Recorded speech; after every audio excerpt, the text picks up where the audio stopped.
Sarah Mitchell stared at her phone, her hands trembling as she typed the desperate message. Ryan, I hate to ask again, but I need $45 for Maya's formula. I get paid Thursday. I promise I'll pay you back. She hit send before she could change her mind, then slumped against her worn-out couch, exhaustion washing over her. The baby monitor crackled with the soft sounds of her 7-month-old daughter's breathing. Sarah had exactly $1.87 in her checking account, no formula left, and had already stretched the last bottle further than she should have. The text was humiliating, but her pride meant nothing compared to her daughter's hunger. 2 miles away, in the corner office of Apex Systems on the 38th floor, Nathan Cole's phone buzzed. The 44-year-old founder glanced at the screen, expecting another tense update from his legal team about the pending acquisition deal. Instead, he found himself reading a message clearly meant for someone else. Nathan frowned, loosening the top button of his collar. He kept this number private. Barely a dozen people had it. This was obviously a wrong number. Yet something about the raw vulnerability in those few lines made him pause before dismissing it. Sarah's phone pinged with a response that made her stomach drop. I think you've reached the wrong number. I'm not Ryan. What do you think? Is it just a mistake or something bigger? Horror washed over her as she checked the digits. She had mistyped the last number of her brother's new cell. I'm so sorry, she typed back immediately. Please ignore that, wrong number. She tossed her phone onto the cushion beside her, mortification cutting through her exhaustion like a blade. Another failure in a long string of them. Nathan couldn't explain why he didn't simply acknowledge her apology and move on. Maybe it was the mention of a baby. Or perhaps it was just the welcome distraction from the brutal negotiations that had consumed his life for the past several months. Is your little one going to be okay? He typed, surprising even himself. When Sarah saw the reply, she blinked in disbelief. Why would a stranger care? Her first instinct was caution. She'd read enough horror stories about people online, but exhaustion and desperation dulled her usual defenses. We'll manage, she replied shortly. Sorry to bother you. I could help. Would you trust a stranger in this situation? Share the comments. Came the immediate response. No conditions attached. Sarah let out a short, hollow laugh. In her experience, there were always conditions. Thanks, but I don't accept money from people I don't know, she wrote back. Smart, Nathan replied. He hesitated, then added, I'm Nathan. Now we're not strangers. What brand does your baby need? Sarah stared at the message, torn between suspicion and a flicker of something fragile she didn't dare name. Why would you help someone you've never met? In his office, Nathan looked out at the city stretching below him. Why indeed? His assistant would say he was avoiding the acquisition documents. His ex-wife would say he was being impulsive again. Both would be at least partially right. Let's just say I've been lucky. And I remember clearly when I wasn't, he replied. It wasn't the whole truth, but it wasn't a lie either. Sarah's exhaustion clouded her better judgment. She hadn't slept more than 3 hours in a row in nearly 2 weeks. Maya's formula was Similac Alimentum. Colic had made every other brand a nightmare. It was also the most expensive option on the shelf. I don't feel right about this, she typed. What's your Venmo? Nathan asked. Sarah hesitated, then sent her username. What did she really have to lose? She could always block him if things turned strange. Seconds later, her phone buzzed with a notification. Sarah gasped out loud. This Nathan hadn't sent $45. He had sent $450. That's not normal. What do you think he really wants? This is way too much, she typed frantically. I can't accept this. Think of it as a buffer for the next few months, Nathan replied. One last thing keeping you up at night. Tears blurred Sarah's vision before she could stop them. She hadn't cried when she'd been let go from the financial firm 7 weeks ago. She hadn't cried when Ryan, her only family, had relocated across the country for a new job, leaving her without her safety net. She hadn't even cried when her landlord slipped the overdue rent notice under her door last week. But this unexpected kindness from a complete stranger broke something loose inside her. "Thank you," she typed simply. No words felt adequate. "You're welcome, Sarah," Nathan replied. "Take good care of Maya." It wasn't until hours later, walking back from the pharmacy with formula and a few groceries, that something made her stop dead on the sidewalk. She had never mentioned her daughter's name. The next morning, a message from Nathan was waiting on her screen. "Hope you both slept better. I have a proposition for you." Sarah's guard snapped back into place. Here it comes, she thought bitterly. The conditions. "What kind of proposition?" she asked tiredly. "Professional, not personal," came the swift reply. "I run a company called Apex Systems.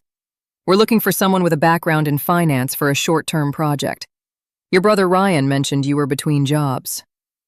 Sarah nearly dropped her phone. "How do you know my brother? How do you know I work in finance?"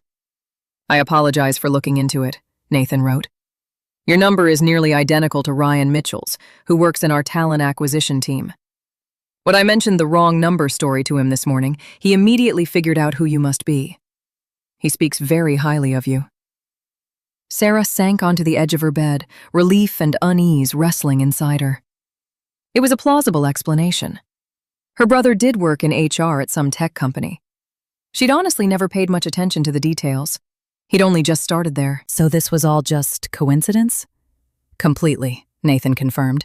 "But possibly a fortunate one for both of us.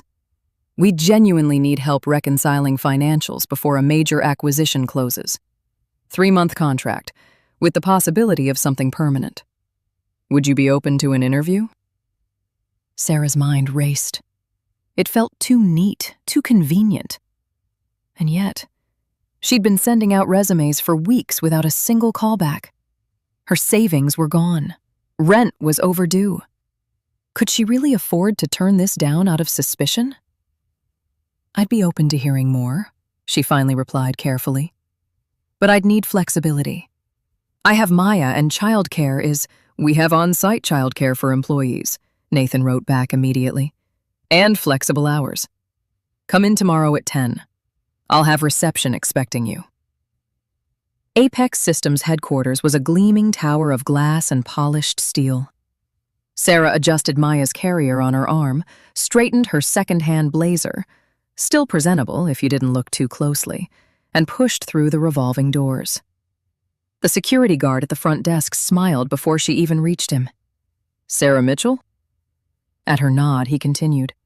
"Mr. Cole's assistant will meet you at the elevator." The smooth efficiency of it all only deepened Sarah's sense of unreality. This wasn't how temp accounting interviews worked. A composed woman in her mid-50s met her at the elevator bank and led her not to a conference room or HR suite, but directly to a corner office with floor-to-ceiling views that made Sarah momentarily forget every anxious thought she'd had on the subway ride over. "He'll be just a moment," the woman, Diana, her lanyard read, said warmly, gesturing to a sitting area. "Can I get you anything?" "Water would be wonderful, thank you." Sarah settled Maya's carrier beside her on the soft sofa. The baby was mercifully asleep. She used the quiet moment to take in her surroundings. The office felt surprisingly lived in for a CEO. Bookshelves on one wall, framed photos on the desk, a well-worn acoustic guitar leaning against the corner, incongruous against the backdrop of corporate success. "She looks peaceful." Sarah turned to find a tall man in the doorway, watching her with quiet attention. His suit fit well, but couldn't conceal the easy, athletic build beneath it. Smile lines around his eyes softened what might otherwise have been an imposing presence. This, she realized with a jolt, was Nathan Cole, the stranger who had sent her $450 for baby formula. "Mr. Cole," she said, rising quickly, "thank you for seeing me." "Nathan, please," he corrected, crossing the room to shake her hand. His grip was brief and warm. "And thank you for coming in." An awkward pause stretched between them, both acknowledging the unusual circumstances that had brought them to this moment.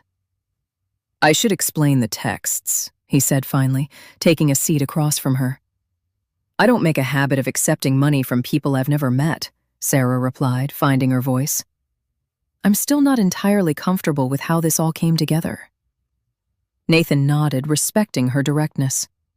Fair enough. The truth is, your message arrived at a particular moment. He paused. Yesterday was the anniversary of my daughter's passing. This changes everything, doesn't it? Hmm?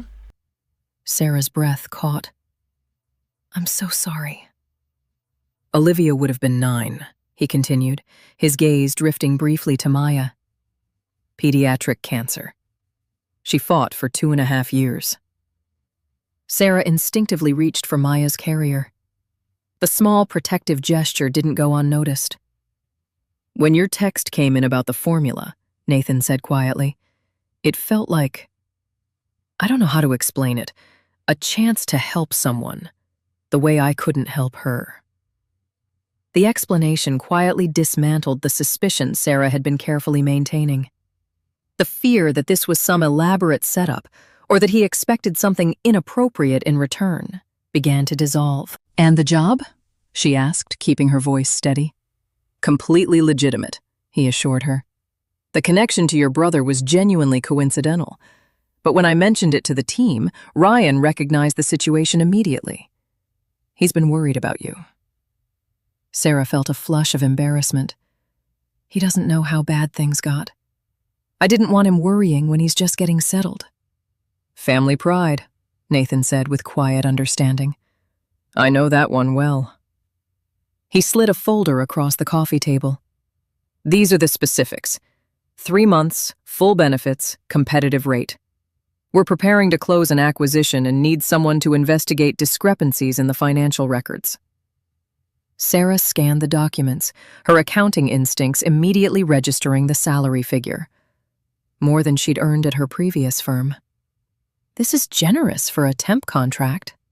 We pay for the right person, Nathan replied simply. Ryan shared your resume.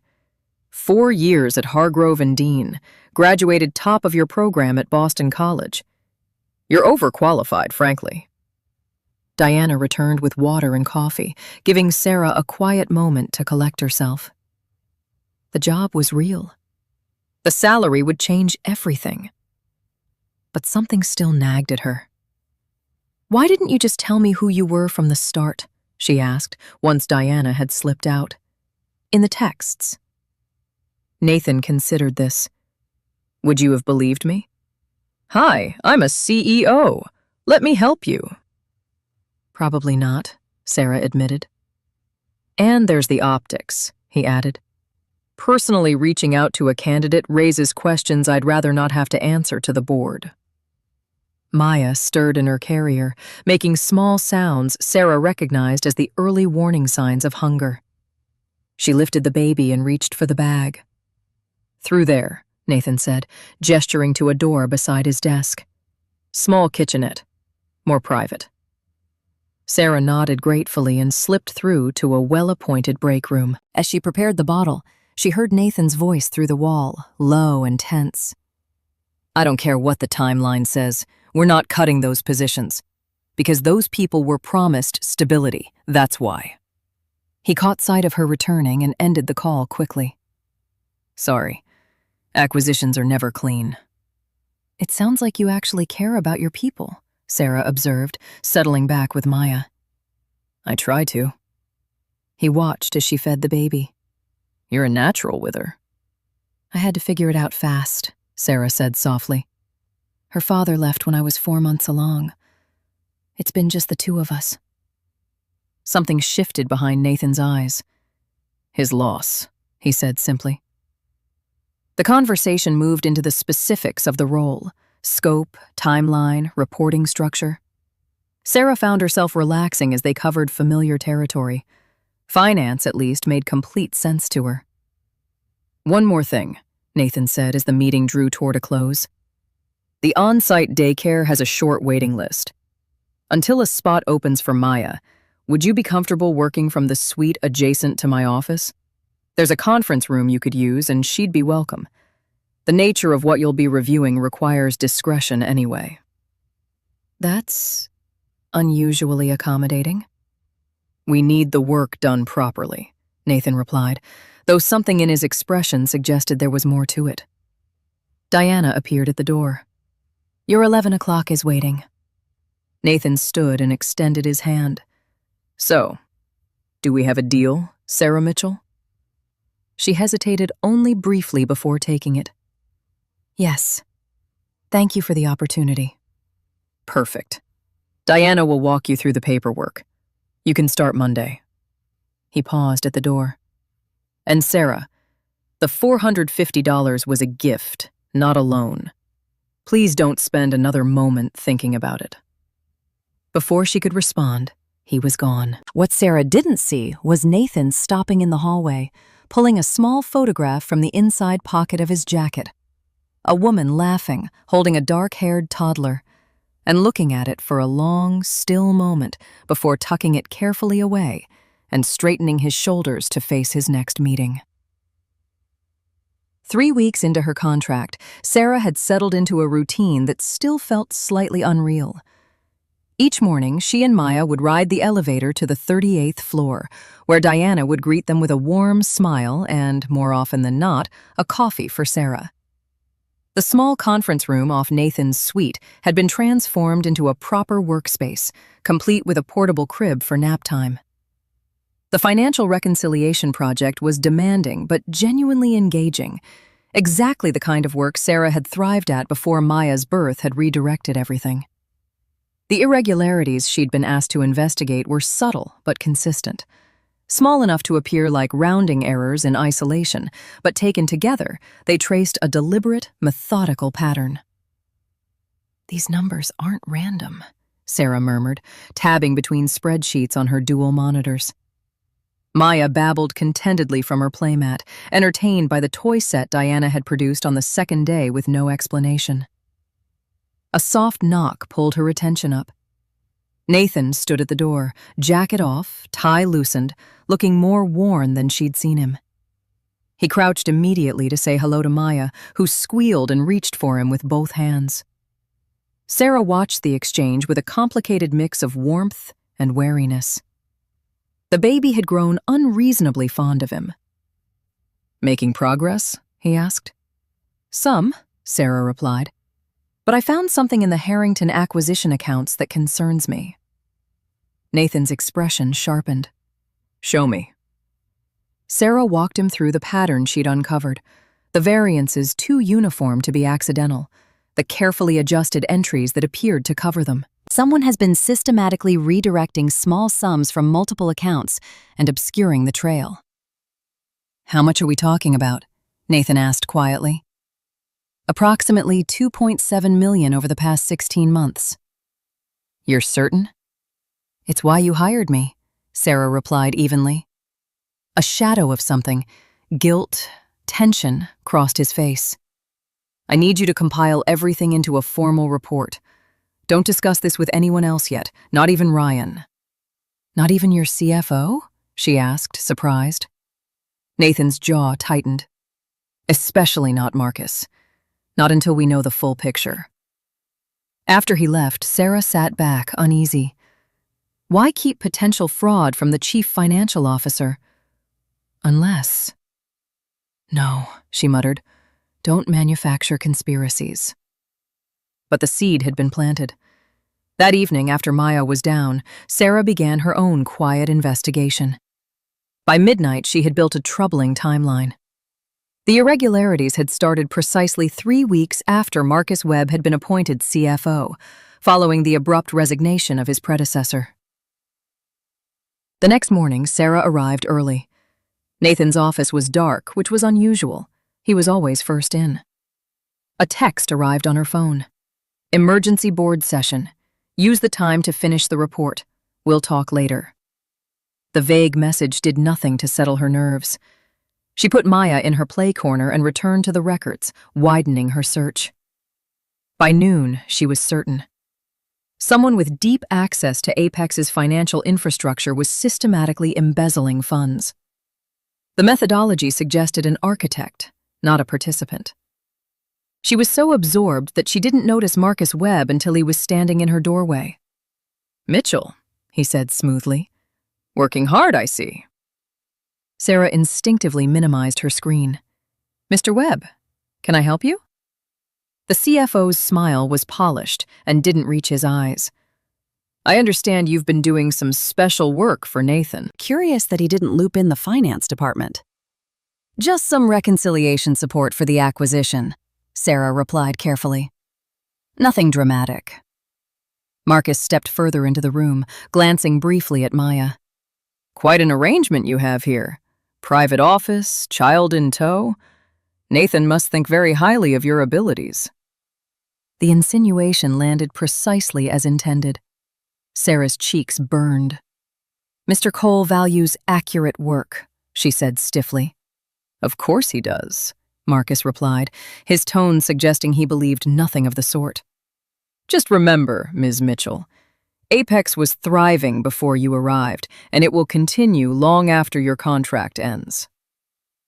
After he left, Sarah sat for a long moment, hands flat on the desk. Angry, frightened, and more certain than ever that Marcus Webb saw her as a threat, which meant he had something to protect. She was still steadying herself when her phone rang with an unfamiliar number. Sarah Mitchell speaking.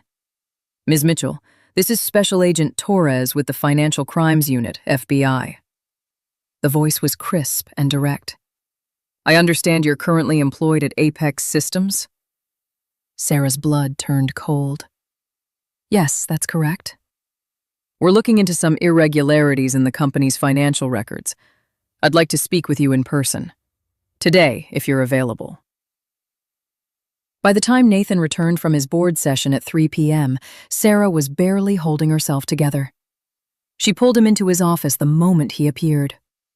The FBI called me, she said, keeping her voice low. Financial crimes. They want to meet today. And Marcus Webb was in here earlier, acting like he knows exactly what I'm working on. Nathan's face went pale. Damn, he said under his breath. This is moving faster than I anticipated. He paced to the window and back, then turned to her with quiet urgency. Sarah, I need to tell you something, and I need you to stay with me through it. Stay with you? She echoed. Nathan, what is going on? Am I being set up? No, he said firmly, the opposite. But I haven't been fully honest with you about why I brought you in. He unlocked the bottom drawer of his desk and lifted out a thick manila folder. The wrong number was real, he said. I want you to know that first. But once I realized who you were, Ryan had mentioned you months before. Your background, your situation. When we needed someone we could trust, someone with no existing ties to the executive team, you targeted me, Sarah said, the words landing like stones.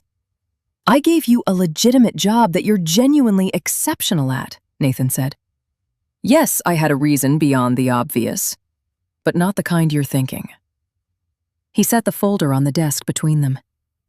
I've been working with the FBI on this for 4 months, Sarah. Marcus Webb isn't just embezzling. He's routing money through our overseas subsidiaries. It's organized laundering. Sarah lowered herself into the chair, her mind working quickly. The agent who called you is legitimate, Nathan confirmed. But you need to be careful what you say and to whom. We don't yet know how far Marcus's network goes inside this building.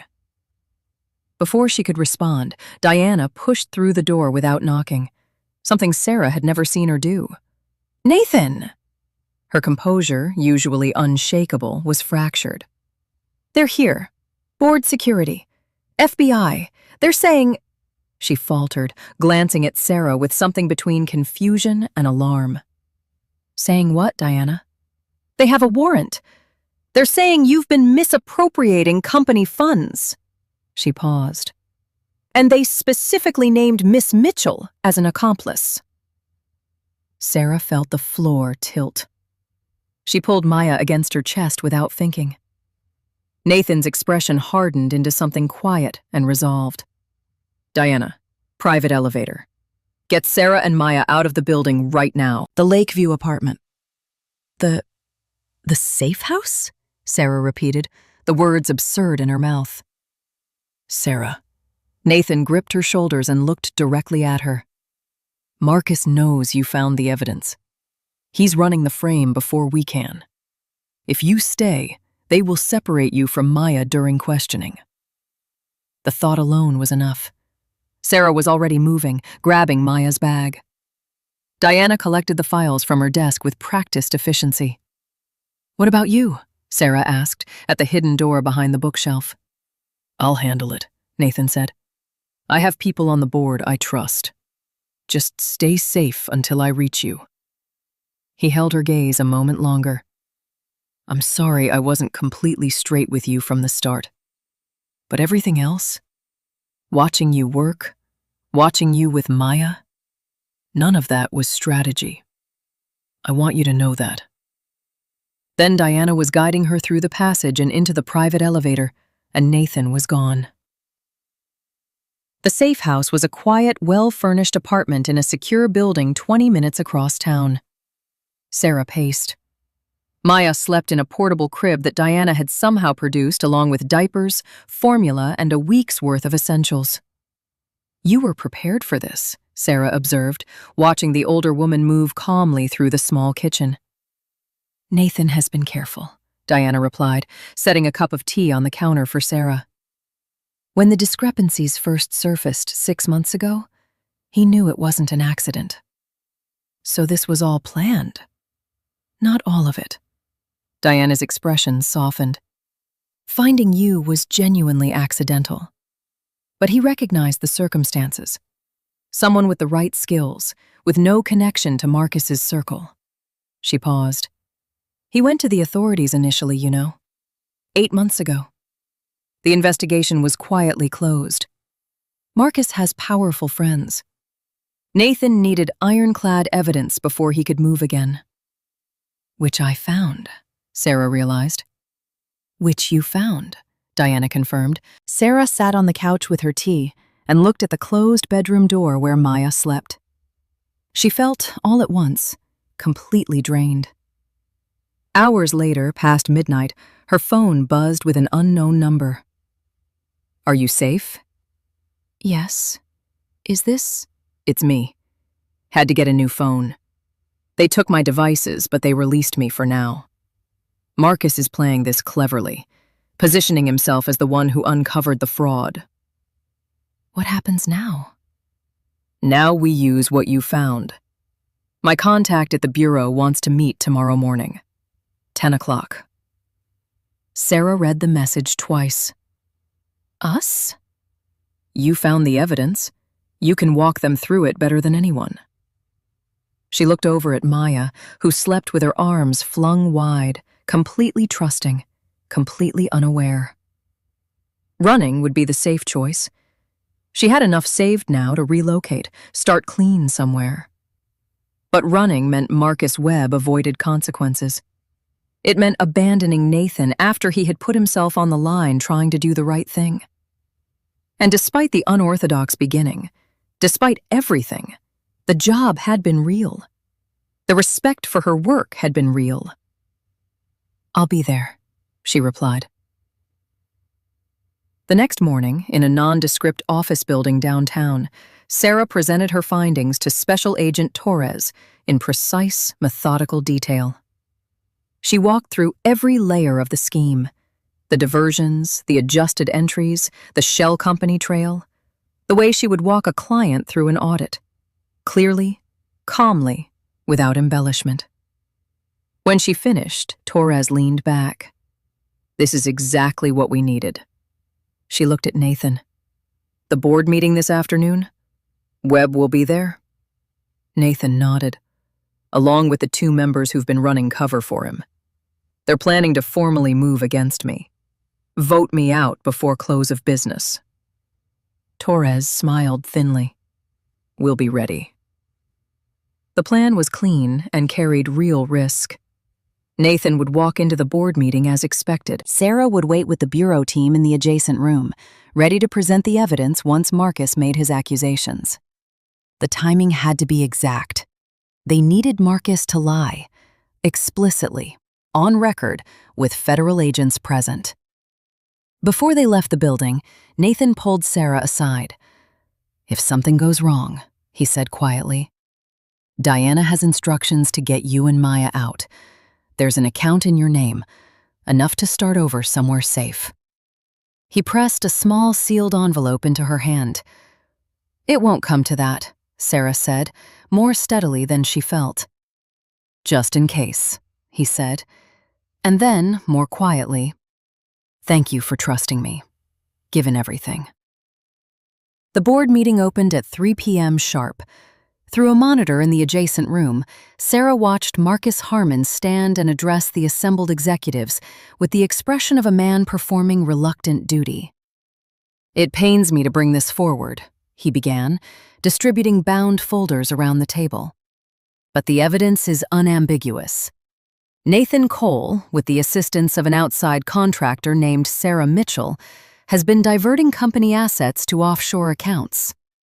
Hearing her name spoken with such calculated precision made Sarah's stomach turn. On screen, Nathan remained still. "That's a serious accusation, Marcus," he said evenly. "I assume what's in those folders is substantial." "Financial records are clear," Marcus replied. "They are," Nathan agreed, "which is why I'd like to add a few more to the record." He nodded toward the door. Sarah walked in flanked by Agent Torres and 2 colleagues. The shock that crossed Marcus Webb's face lasted only a second before he composed himself. "Ms. Mitchell," he said coldly. "How convenient." "I'm here to explain how you've been stealing from Apex Systems for the past 16 months, Sarah replied. For the next half hour, she walked the board through everything. She dismantled the false narrative point by point. She explained the architecture of the scheme, the diversions, the offset entries, the beneficial ownership trail, as calmly as if she were presenting a quarterly summary. "The pattern begins precisely 18 days after Mr. Webb assumed the CFO role," she concluded. "The funds route through 4 intermediary entities to accounts where Mr. Webb is the sole beneficial owner." Marcus had grown progressively paler. His eyes moved to the door. "Don't," Torres said quietly. What happened next was fast and chaotic. Marcus lunged across the table. Something metallic caught the light. Nathan moved without hesitation, stepping between them. There was a sharp struggle, raised voices, and then Marcus was on the floor with 2 agents restraining him. "Nathan!" Sarah crossed the room. "Scratch," he said, pressing a hand to his forearm, though his expression told a different story. "I might need a different shirt for the rest of this meeting." 3 hours later, Marcus Webb and 2 board members had been taken into custody. Statements had been given. Nathan's arm had been cleaned and bandaged. Diana had brought Maya, who was now contentedly investigating a stuffed elephant someone had produced from somewhere. Sarah and Nathan sat across from each other in his office, the city going dark beyond the windows. "What happens now?" she asked. "Professionally, controlled damage," Nathan said. "The company is solid. The acquisition will be delayed, not canceled." He paused. "Personally, that depends on you." "On me?" He met her eyes. "Your contract has 2 months remaining. I'd like to offer you a permanent role, Director of Internal Audit, with an independent reporting line directly to the board. No intermediaries." Sarah blinked. "That's a significant step up." "You've earned it.